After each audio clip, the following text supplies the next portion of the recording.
I just pressed record, so we're good to go whenever. Oh, it's going? Okay. Hi guys, we are study circle group number 4. We're going to be presenting on and ethnicity. My name is Marina Graves. I'm going to be presenting on gerrymandering. Hi guys, I'm Bridget Duncan, and I'm going to be presenting on racial discrimination within the NFL. Hi, my name is Katie He, and I will be presenting on women of color in the workforce. And my name is Anna Godalstrom, and I will be presenting on the disparity of vaccination. I'm Katrina Roque, and I'll be presenting about racial wealth gaps. Okay, so we have spent a lot of time talking about the importance of voting, which got me interested in what restraints people still experience when it comes to voting in the United States. Unfortunately, I didn't have to look very hard to find gerrymandering. The original purpose of this was to redistrict in order to account for any changes in the community. They wanted to ensure that one district did not have more power than another. It is basically like the electoral college system, but on a smaller scale. However, it quickly turned into an opportunity for political manipulation.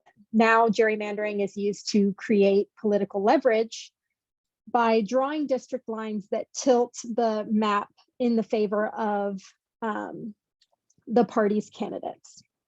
Gerrymandering is defined as the practice of drawing the boundaries of electoral districts in a way that gives one political party an unfair advantage over its rivals. Political or partisan gerrymandering, or that dilutes the voting power of members of ethnic or linguistic minority groups, that is racial gerrymandering. This means that gerrymandering allows there to be political manipulation of electoral district lines, and that manipulation is usually used to create unfair advantages for a certain group, party, class, gender, or race. So there are 2 types of gerrymandering. The first one is cracking.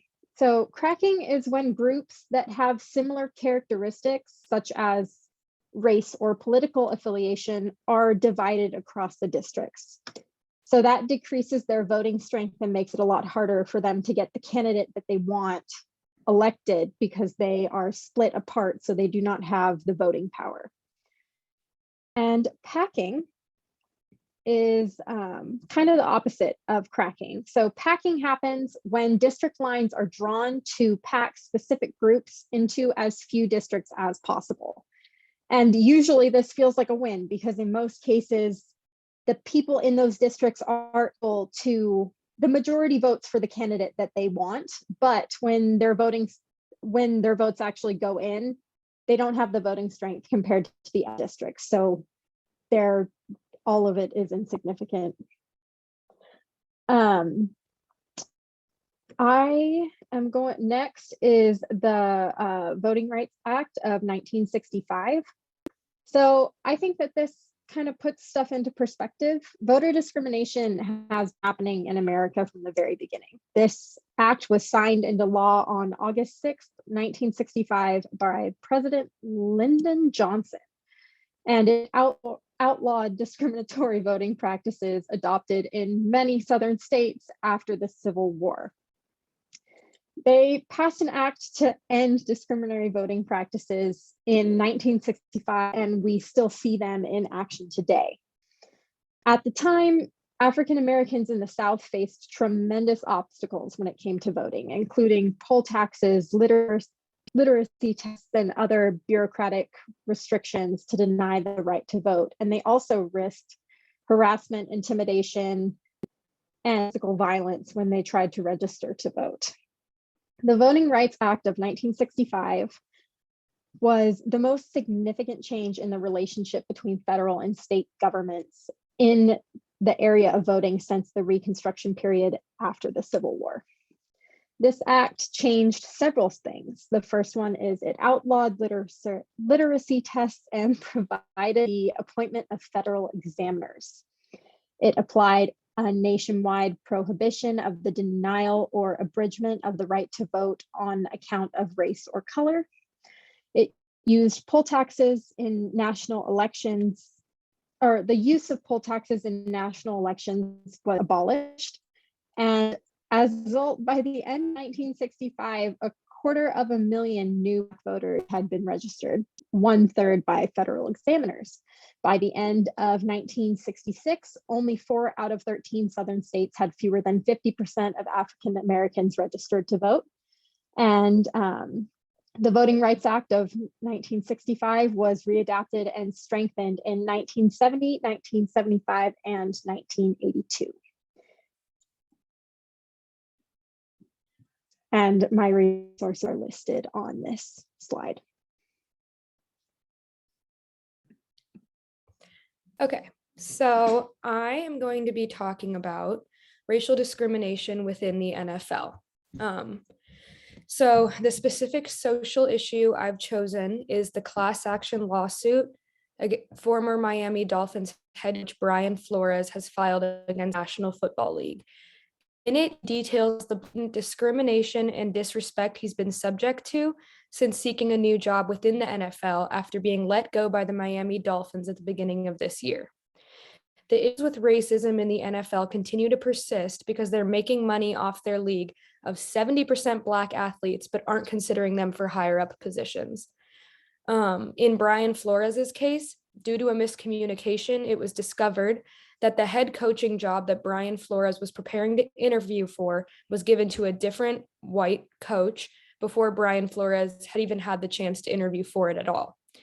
In his lawsuit, he talks about the mockery of the Rooney Rule because teams only gave him the time of day because they had to and not because he was being thoroughly considered. Of course, every team argued that he was a front runner candidate for the position and that they just went in a different direction. However, in the aftermath of this whole debacle, 4 non-white coaches were then hired within 2 weeks, which is suspicious. So the Rooney Rule, or the policy I'm talking about, is basically the NFL has a policy called the Rooney Rule that went into effect in 2003, which requires teams to interview candidates of color for head coaching and senior operation vacancies. Theoretically, it sounds like a help policy, except when it's abused. The rule is named for Dan Rooney, owner of the Pittsburgh Steelers and chairman of the league's diversity committee, and indirectly for the Rooney family at large, due to the Steelers' long history of giving African Americans opportunities to serve the teams in important positions. Until 1979, Fritz Pollard was the only minority head coach in NFL history. In Brian Flores's case, the job he was set to interview for was given to a different white coach before Flores had even interviewed. The NFL is an organization that is very well off, meaning they aren't incredibly motivated to change anything within their working system. They defend racist claims by putting out empty statements and apologies and claiming they're inclusive because so many of their players are of African American descent. Those are the players, fresh out of college and dying to play football wherever, and they only contribute to the NFL's net worth of $6.5 billion. Granted, the players and the coaches, Black and white alike, make more money than I'm sure they know what to do with. African Americans are simply not sought out and considered for the higher up powerful position, and that needs to change, and the Rooney Rule needs to be reformed. So, some ways I propose that we reform the Rooney Rule include I would start with the NFL doing more work and making more connections with the NMFC, which is the National Coalition of Minority Football Coaches. And basically, they work to solely remove roadblocks to coaching opportunities for minorities through programs, networks, and promotions as per their website. The people that own and run this foundation could encourage more applications from minorities and especially create more conversation. Another idea I had could be encouraging the NFL to expand their internships to a younger audience instead of just college kids. Giving younger minority sports fans a chance to get involved in not only playing sports, but being in management positions will show them that there's more to just being an athlete on the field if that isn't their dream. My last idea for the reform of the Rooney Rule is expanding it to include offensive and defensive coordinator jobs. Being an offensive or defensive coordinator is one of the ways to get into the management side of things and work your way to head coaching. Manager positions expand the Rooney. We should expand positions to the Rooney Rule, so more people of color are already in line to be considered for the higher up jobs. In reality, the wealthy white men who control the NFL need to be okay with shifting to a more inclusive environment. With 70% of its players being Black and 32 NFL teams in total, there needs to be more than just one Black head coach and not a single Black owner in history. And then those are my resources. Moving on, I'll be focusing on women of color in the workforce. To this day, there's still underrepresentation and experiences of women employed in professional occupation.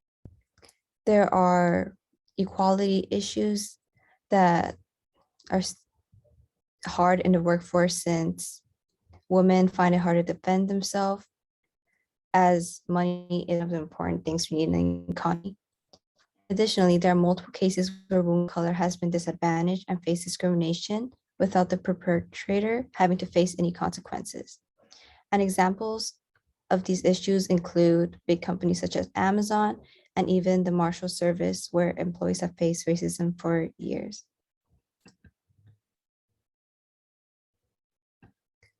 Specifically in Amazon, there has been cases of where Black female employees have been facing microaggressions simply for not smiling or being friendly enough.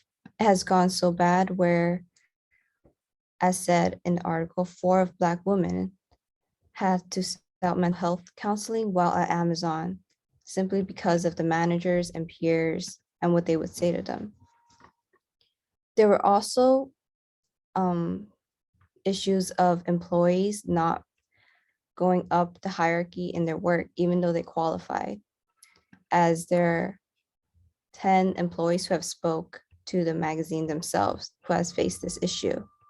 Additionally, of the top employees of the hierarchy, only 11% of those were Black, while the rest would be of other race and mostly white.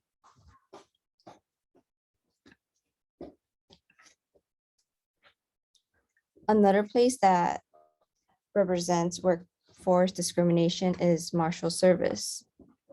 Specifically, there is Rivers, who was part of the Marine Corps. He worked hard to be promoted and taught his colleagues about weapons of mass destruction and helped the agency policy within the service. However, even after 15 years, the only rank he held was supervisor, which was one of the lower ones. And being higher ranked means he would earn more money, more respect, and have more opportunities within the service.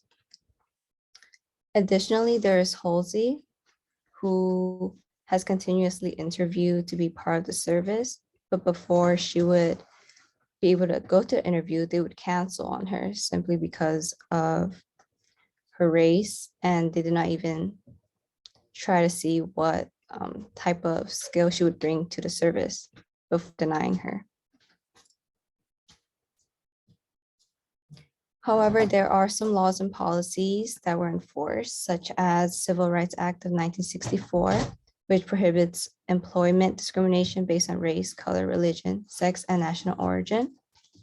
There's also the Civil Rights Act of 1866 that prevents discrimination based on race and national origin to make and enforce contracts, which can't be played in employment because a lot of employees sometimes push away someone who's trying to get a job or trying to get interviewed because of their race and do not accept them into their company.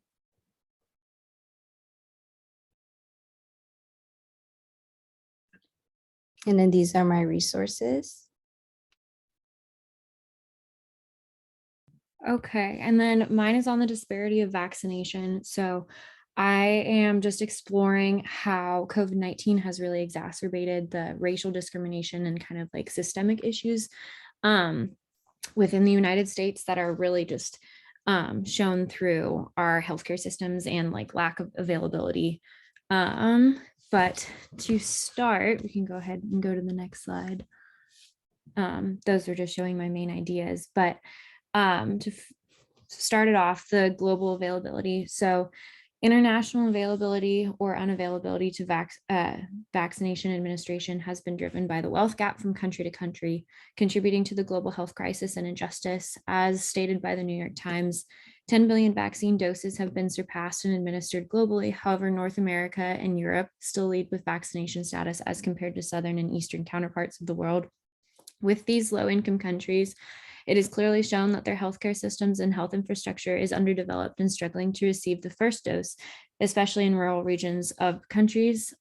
Quoted as, in the wealthiest countries, 77% of people have received at least one dose, whereas in low-income countries, the figure is less than 10%. As well as the United States has administered 5 times as many extra shots, about 85 million, as the total number of doses administered in all of Nigeria, Africa's most populous nation. This ultimately contributes to how new variants are born, how we've kind of seen COVID-19 evolve. And it's all down to this inevitable disparity to what a country can afford and can access, most of which times it can't because of their healthcare status, like stated before. So this speaks to the wealth gap between countries and how wealth automatically guarantees accessibility, which with global pandemic, it's just an injustice and global failure to vaccine equality. So this is the larger scope of what we're really going to be diving into, specifically in the United States. Sorry, next slide. People of color in COVID-19. Secondly, the racial vaccine gap has become ever apparent with the global pandemic. So structural racism within the United States has been a driving racial and ethnic disparity, death, hospitalization, infection rates in minority groups of gender. In 2020, Black and Hispanic and Latinx communities throughout the United States experienced disproportionately high rates of COVID-19 cases and deaths, overall resulting in poorer health for minoritized people. These health inequalities are mainly driven by the structural inequalities. And that's the first quote. Individuals with health disabilities or with disabilities, particularly women and girls with disabilities, it was studied and also observed, have been shown throughout studies to have poor health and decreased access to adequate health in general. However, this has been extremely exacerbated and exposed by the pandemic. In response to the shocking data for minority groups within the US, 3 federal agencies have launched programs in effort to raise vaccination status and availability in marginalized racial and ethnic groups. There has been a clear and unequal toll that COVID-19 has taken on communities of color, contributing more to an argument of structural racism and systemic inequalities to minority populations. And then with the final idea, New York City, this is the most prevalent as of January 2022. So with the new year, New York City introduced a new facet to medical records, requiring medical professionals to place the patient's race and ethnicity when screening for qualification of a specific monoclonal antibody treatment and an oral antibiotic treatment, both of which have been proven for life-saving therapeutic prescriptions against COVID-19. So this question has never been included on medical parameters specifically for this prescription and specifically for approval of this prescription. And doctors have stated that this could be leading to more of a race-based approach in treatment. And that has just created a pretty deep slippery slope of where this could be headed, and it kind of is still exposing all of the healthcare systemic issues that we have for race and ethnicity based issues in the United States and then also worldwide. So this has been widely recognized and rejected by political and medical professional figures. The real world consequences of this approach has already been felt and been demonstrated as detrimental to longstanding systemic health and social inequalities. So in response to this parameter, the Equal Access to Therapeutics Act was introduced via Nicole Maliotakis. So she's a politician and representative of New York. And it was quoted as New York City's and state's decision to allocate therapeutic treatments by race rather than an individual's medical condition is wrong. So people are blatantly recognizing that this is a race-based guideline and it displays current and historical practices of medicine. However, With this act, it is recognized and refuted by restriction, accountability, and prohibition. So there's three main specifications within this act directly responding to this and negating it. These include restrictions of the Secretary of Health and Human Services from issuing, implementing, or continuing to have in effect any guidance intended to restrict access to COVID-19 therapies. It holds the HHS personally liable for death of any individual who is denied access. And then it also prohibits federal funding to hospitals and healthcare providers who restrict access to these treatments based on race or ethnicity. So there are being strides taken in response to this, but it again is just a wider picture of how these still exist in our healthcare systems, which is a society-based and not biological-based discriminatory effort.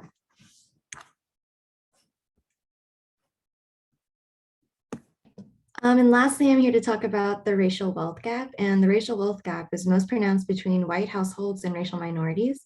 Whites have more wealth than Black, Latinx, and Native American households. 2018 research report stated that the median Black household has less than 11% of the wealth of the median white household. The racial wealth gap is seemingly worsening because between 1983 and 2013, white households had an increase in wealth by 14%.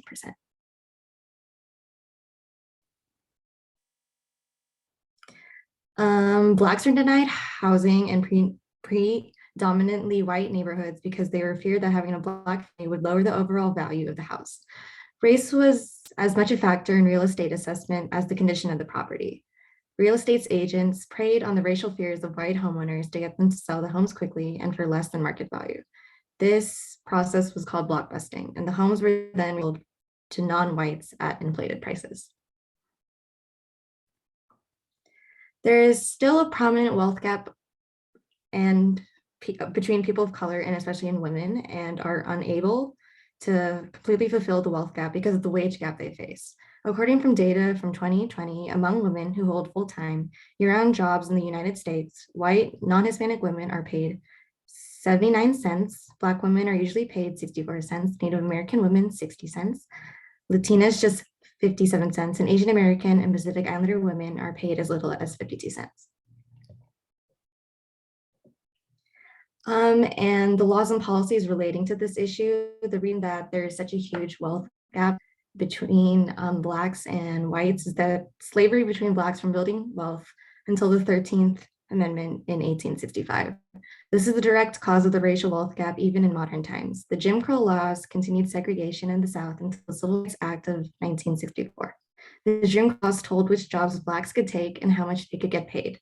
This also restricted where Blacks lived and traveled.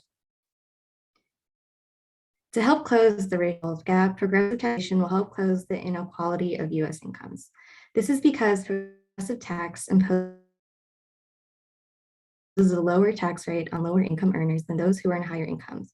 Poor families need to spend their money on big necessities like shelter, food, and water, and a tax cut would allow them to afford a decent standard of living. This would also allow for more saving and increase in their overall wealth and their resources. Okay, so that was our presentation. That kind of concludes everything that we put together. You can see that in subtle themes, even more obvious ones too, all of our issues kind of connect through remaining issues within race and ethnicity, but we hope you learned something and we hope you enjoyed our presentation. So thanks.